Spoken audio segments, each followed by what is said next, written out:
सत साहिब जी, इस वीडियो के बनाने का उद्देश्य हमारा किसी को भी नीचा दिखाना व किसी की भावनाओं को ठेस पहुंचाने का नहीं है। इस वीडियो के बनाने का उद्देश्य हमारा परमात्मा के ज्ञान को जन जन तक पहुंचाना है। आप पढ़ रहे हैं जगत गुरु तत्वदर्शी संत रामपाल जी महाराज जी द्वारा लिखी गई पुस्तक हिंदू साहिब बान नहीं समझे गीता वेद पुराण, पेज नंबर 61। तीसरा अध्याय पवित्र हिंदू समाज में प्रचलित गीता तथा वेदों के विपरीत साधना कैसे प्रवेश हुई। चारों वेदों यानी ऋग्वेद, यजुर्वेद, सामवेद तथा अथर्ववेद को हिंदू समाज दिल से मानता है कि इनमें परमात्मा की महिमा की जानकारी तथा साधना की जानकारी भी सत्य है। यह भी मानता है कि श्रीमद् भगवत गीता चारों वेदों का सार है। संक्षिप्त रूप है, वेदों को ठीक से हिंदू नहीं समझ सके। कारण यह था कि वेदों का ज्ञान राजा नाभिराज यानी ऋषभ देव के पिता के बाद नष्ट हो चुका था। उस समय सतयुग लगभग 1 लाख वर्ष ही बीता था। ऋषि जन एक दूसरे से सुनकर या देखकर शास्त्र विधि त्याग कर मनमाना आचरण करने लगे, जिसका प्रत्यक्ष प्रमाण ऊपर ऋषभ देव जी तथा मरीचि यानी महावीर जैन की क्रियाओं और उपलब्धि व दुर्गति के प्रकरण में है। गीता अध्याय 6 श्लोक 16 में कहा है, हे अर्जुन, यह योग यानी साधना न तो बहुत खाने वाले का और न बिल्कुल न खाने वाले का यानी निराहार यानी भूखा रहने वाले का, न अधिक सोने वाले का तथा न अधिक जागने वाले का सिद्ध होता है। इससे सिद्ध हो जाता है कि ऋषभ देव जी ने व मरीचि जी ने शास्त्र विधि त्याग कर मनमाना आचरण किया, जिस कारण से उनकी साधना व्यर्थ थी। यही साधना यानी व्रत करना, तप करना, हठ योग करना, तीर्थ भ्रमण करना, भूत पूजा, पितृ पूजा यानी अस्थियां चुनना, 13वीं यानी महीना व वर्षी मनाना, श्राद्ध करना, पिंड दान करना, देवी देवताओं की पूजा करना, प्रभी लेना, चारों धामों की यात्रा करना, श्री रामचंद्र, श्री कृष्णचंद्र, श्री शंकर जी तथा श्री विष्णु जी आदि आदि देवताओं की पूजा वर्तमान में सर्व हिंदू समाज करता है, जो शास्त्र विधि त्याग कर मनमाना आचरण होने से पूर्ण रूप से व्यर्थ है। गीता अध्याय 4 श्लोक नंबर 1 से 2 को फिर पढ़ते हैं। गीता ज्ञान देने वाले ने कहा है, मैंने यह योग यानी गीता वाला ज्ञान जो वेद ज्ञान है कश्यप के पुत्र सूर्य को दिया था। सूर्य ने अपने पुत्र मनु को दिया। मनु ने अपने पुत्र इक्ष्वाकु को दिया। इक्ष्वाकु ने अपने वंशजों राजाओं को दिया। फिर इक्ष्वाकु वंशी अंतिम कुल कर राजा नाभिराज तक वेद ज्ञान के आधार से भक्ति रही। राजा नाभिराज का पुत्र ऋषभ देव हुआ। ऋषभ देव ने वेद विधि त्याग कर मनमाना आचरण करना शुरू किया। उसी समय से सब ऋषियों ने एक दूसरे को देख व सुनकर हठ योग, घोर तप किए जो शास्त्र विरुद्ध थे। उसी अनुभव से 18 पुराणों की रचना की गई। पेज नंबर 62 गीता अध्याय 4 श्लोक 1 से 2 में यह भी स्पष्ट किया है, हे परंतप अर्जुन, यह गीता वाला ज्ञान बहुत काल से नष्ट हो चुका है, लुप्त प्राय हो गया। निष्कर्ष, वेद ज्ञान का अभाव नाभि राज के बाद सतयुग में हो गया था। यह ऊपर प्रमाणित कर दिया है। ऋषियों ने शास्त्र विधि त्याग कर अपनी इच्छा से मनमाना आचरण किया, वह अनुभव पुराणों में लिखा है। गीता अध्याय 16 श्लोक 23-24 में स्पष्ट किया है। गीता अध्याय 16 श्लोक 23, जो व्यक्ति शास्त्र विधि को त्याग कर जो अपनी इच्छा से मनमाना आचरण करता है, उसको न तो सुख प्राप्ति होता है न सिद्धि प्राप्त होती है। जो कार्य सिद्ध करती है मोक्ष में सहयोग होती है तथा न उसकी गति यानी मोक्ष होती है। यानी गीता अध्याय 16 श्लोक 23, गीता अध्याय 16 श्लोक 24। इससे तेरे लिए अर्जुन कर्तव्य यानी जो भक्ति कर्म करने योग्य हैं और अकर्तव्य यानी जो भक्ति कर्म न करने योग्य हैं के लिए शास्त्र ही प्रमाण है। तू शास्त्रोक्त साधना कर। विशेष, जब गीता का ज्ञान बताया गया उस समय द्वापर युग मात्र 100 वर्ष शेष था। गणित की रीति से समझते हैं 4 युग हैं। सतयुग 17,28,000 वर्ष का समय जमा त्रेता युग 12,96,000 वर्ष का समय जमा द्वापर युग 8,64,000 वर्ष का समय। इनका योग 38,88,000 वर्ष है। जब गीता का ज्ञान बताया गया तब द्वापर 100 वर्ष शेष था। इसलिए सतयुग के प्रारंभ से यानी 38,88,000 माइनस 100 38,87,900 वर्ष 38,87,900 वर्ष पश्चात गीता का ज्ञान बताया गया। नाभिराज राजा का समय सतयुग के प्रारंभ में रहा है क्योंकि वह इक्ष्वाकु जी का परपोत्र था। मनु का जीवन काल सतयुग के प्रारंभ में रहा है। राजा इक्ष्वाकु मनु जी का पुत्र था। यदि नाभिराज तक 1,00,000 वर्ष सतयुग बीत गया माना जाए तो गीता का ज्ञान राजा नाभिराज जी से 37,87,900 वर्ष बाद कहा गया। सतयुग के 1,00,000 वर्ष के बाद से जो शास्त्र विधि त्याग कर मनमाना आचरण ऋषियों ने किया वह अनुभव पुराणों में भरा हुआ है। इसलिए गीता ज्ञान देने वाले ने कहा है कि यह यथार्थ वेद ज्ञान लुप्त प्राय हो गया। इससे यह सिद्ध हुआ कि सतयुग के शुरू से 1,00,000 वर्ष बाद से गीता ज्ञान देने तक वेद ज्ञान लुप्त था तथा शास्त्र विधि साधना व कर्म कांड जो ऋषि करते करवाते थे वह पुराणों तथा उपनिषदों में भरा हुआ है। वह है हट करके कठोर तप करना, तीर्थों का भ्रमण, पितृ भूत पूजा, कर्म कांड, देवताओं की पूजा, मूर्ति पूजा, शिवलिंग पूजा, व्रत करना, श्राद्ध करना, पिंडदान करना तथा प्रभी नहाना आदि आदि जो गीता में नहीं कहा है। पेज नंबर 63 अपितु मना किया है। आश्चर्य है कि गीता का ज्ञान पढ़कर भी पहले वाला ज्ञान घसीटा जा रहा है। फिर गीता व वेदों को किस लिए पढ़ते हैं?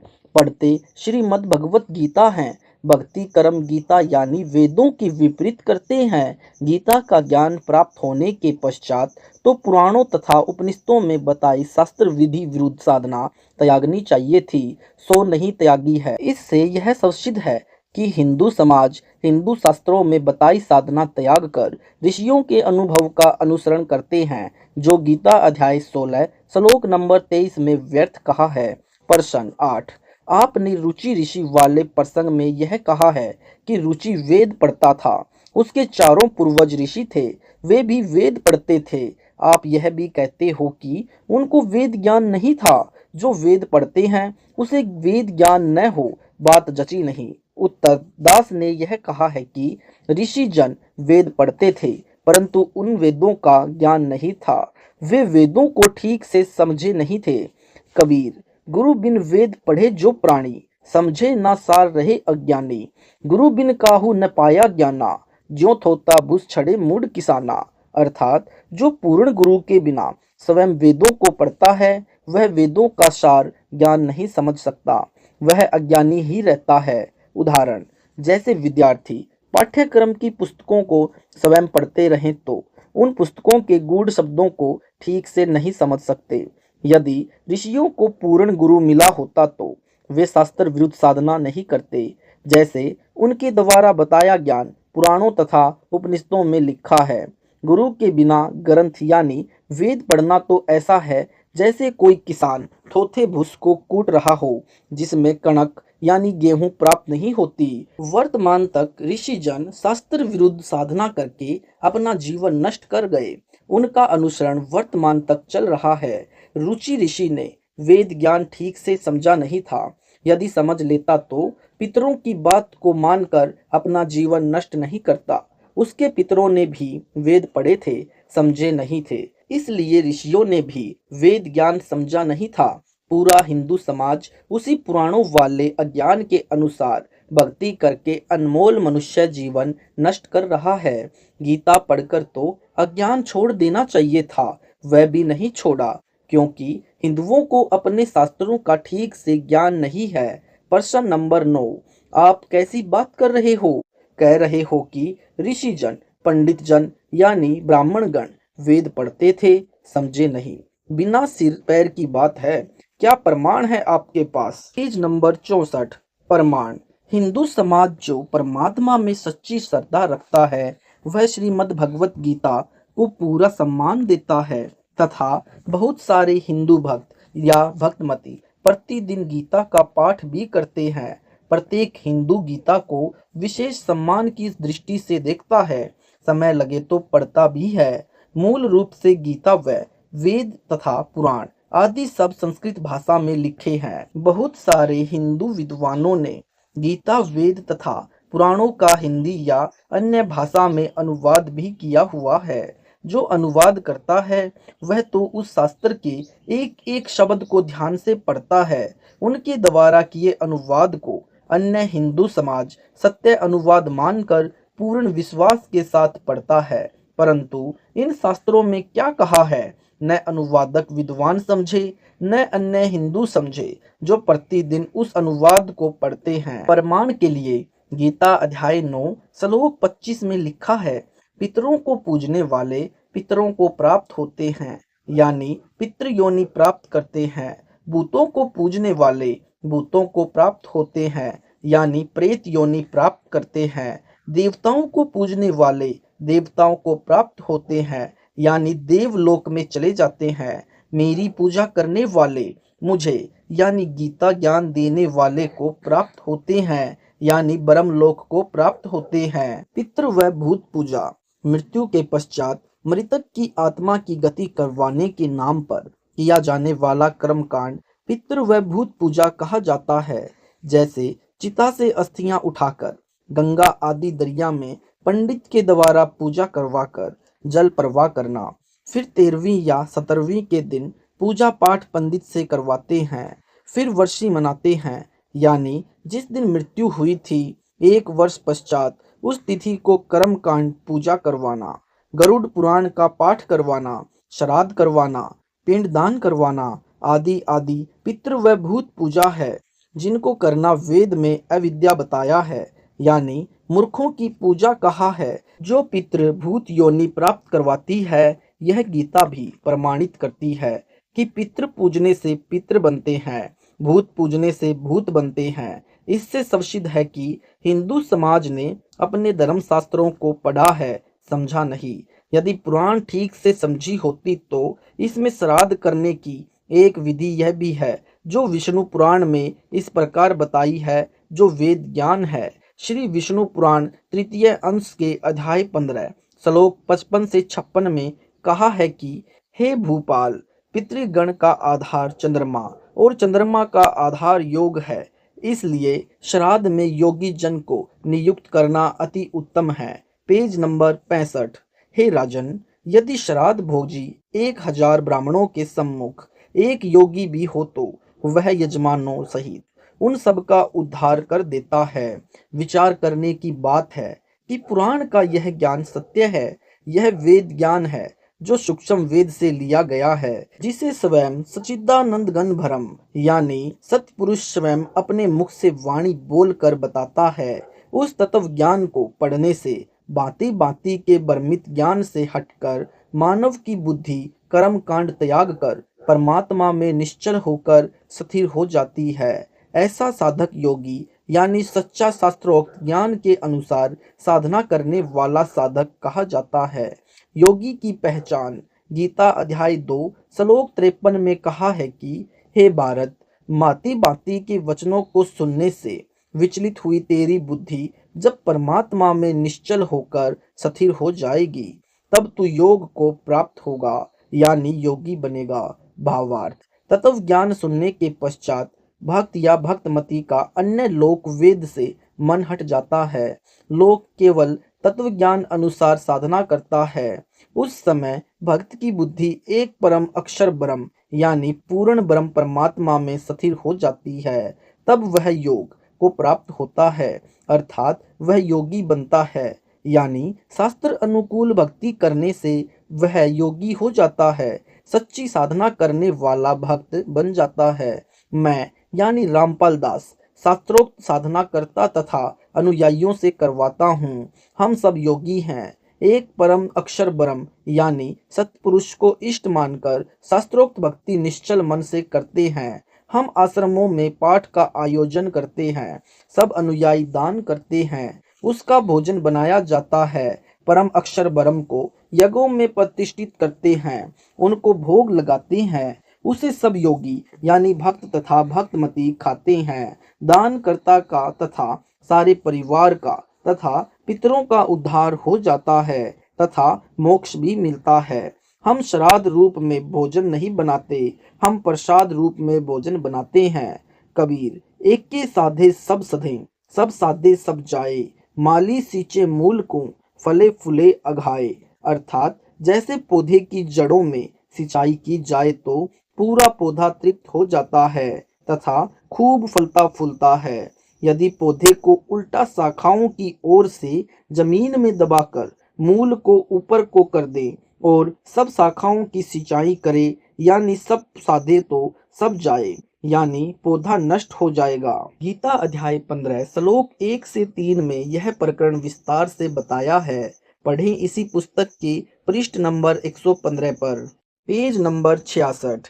यह दास यानी रामपाल दास भी धार्मिक अनुष्ठान यानी श्रद्धा से पूजा करता और करवाता है, जिसके करने से साधक पितृभूत नहीं बनता अपितु पूर्ण मोक्ष प्राप्त करता है, तथा जो पूर्वज गलत साधना यानी शास्त्र विधि त्याग कर मनमाना आचरण अर्थात पूजा करके पितृभूत बने हैं, उनका भी छुटकारा हो जाता है। यही प्रमाण इसी विष्णु पुराण पृष्ठ नंबर 209 पर इसी तृतीय अंश के अध्याय 14 श्लोक 20 से 31 में भी लिखा है कि जिसके पास श्राद्ध करने के लिए धन नहीं है तो वह यह कहे, हे पितृगणों, आप मेरी भक्ति से तृप्त लाभ प्राप्त करें, क्योंकि मेरे पास श्राद्ध करने के लिए वित्त नहीं है।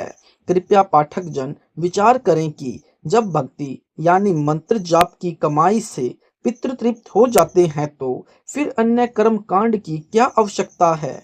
यह सर्व प्रपंच ज्ञानहीन गुरु लोगों ने अपने उदर पोषण के लिए ही किया है, क्योंकि गीता अध्याय 4 श्लोक 33 में भी लिखा है, द्रव्य यानी धन द्वारा किया यज्ञ यानी धार्मिक अनुष्ठान से ज्ञान यज्ञ यानी तत्व ज्ञान सुन समझकर की गई साधना श्रेष्ठ है। एक और विशेष विचारणीय विषय है कि विष्णु पुराण में पितृ व देव पूजने का आदेश एक ऋषि का है तथा वेदों व गीता जी में पितरों व देवताओं की पूजा का निषेध है, जो आदेश ब्रह्म यानी काल रूपी ब्रह्म भगवान का है। यदि पुराणों के अनुसार साधना करते हैं तो प्रभु के आदेश की अवहेलना होती है, जिस कारण से साधक दंड का भागी होता है। हम पितृ व भूत पूजा नहीं करते, हम शास्त्रोक्त साधना करते हैं, जो गीता अध्याय 3 श्लोक 10 से 15 तक वर्णित है। हम सूक्ष्म वेद का पाठ करते हैं, उसमें 5 यज्ञ होती है। देवताओं की पूजा करने वाले के विषय में गीता अध्याय 7 श्लोक 12 से 15 में तीनों गुणों यानी रजगुण श्री ब्रह्मा जी, सतगुण श्री विष्णु जी तथा तम गुण श्री शिव जी की भक्ति करने वालों के विषय में लिखा है कि जिनका ज्ञान त्रिगुणमयी माया यानी तीनों गुणों युक्त तीनों देवताओं से मिलने वाले लाभ तक स्थिर हो चुके हैं, जो इनसे ऊपर मेरी साधना नहीं करते, द्वारा हरा जा चुका है। राक्षस स्वभाव को धारण करने वाले मनुष्यों में नीच दूषित कर्म करने वाले मूर्ख मेरी भक्ति नहीं करते। फिर गीता अध्याय 7 के ही श्लोक नंबर 20 से 23 में इन 3 प्रधान देवताओं यानी रजगुण ब्रह्मा जी, सतगुण विष्णु जी तथा तमगुण शिव जी से अन्य देवताओं की साधना करने वाले को अल्प बुद्धि यानी मंद बुद्धि यानी मूर्ख कहा है। अन्य देवताओं को मैंने यानी गीता ज्ञान बताने वाले ने कुछ शक्ति दे रखी है, परंतु उन मंद बुद्धि वालों का वह फल नाशवान है। देवताओं को पूजने वाले देवताओं को प्राप्त होते हैं। पेज नंबर 67 मेरे भक्त मुझे प्राप्त होते हैं यानी गीता अध्याय 9 श्लोक नंबर 25 का समर्थन है। निष्कर्ष, यदि गीता पढ़ने वाले ने गीता को समझा होता तो क्या पितृ पूजा, भूत पूजा या अन्य देवताओं की पूजा करते। इससे सिद्ध हो जाता है कि हिंदू गीता पढ़ते हैं परंतु समझते नहीं हैं। प्रश्न नंबर 10, सनातन धर्म, वैदिक धर्म तथा हिंदू धर्म एक ही है या भिन्न भिन्न है। उत्तर, एक है। चतुर्युग की आदि में आदि सनातन धर्म को स्वयं परम अक्षर ब्रह्म ने स्थापित किया था। तथा अपने मुख कमल से तत्व ज्ञान बोलकर वाणी द्वारा जनता को समझाया। बहुत सारे व्यक्तियों ने स्वीकारा। मनु जी ऋषि ने पढ़ा, अच्छा लगा, परंतु काल प्रेरणा से सूक्ष्म वेद त्याग कर चारों वेदों पर आधारित साधना करते रहे। उसे वे सनातन धर्म यानी पंथ कहते थे। यानी पूर्व में हिंदू धर्म यानी पंथ को सनातन धर्म कहा जाता था। सतयुग में लगभग 1 लाख वर्षों तक सनातन धर्म के सब ऋषि मुनि वेदों को आधार मानकर धार्मिक क्रिया करते थे।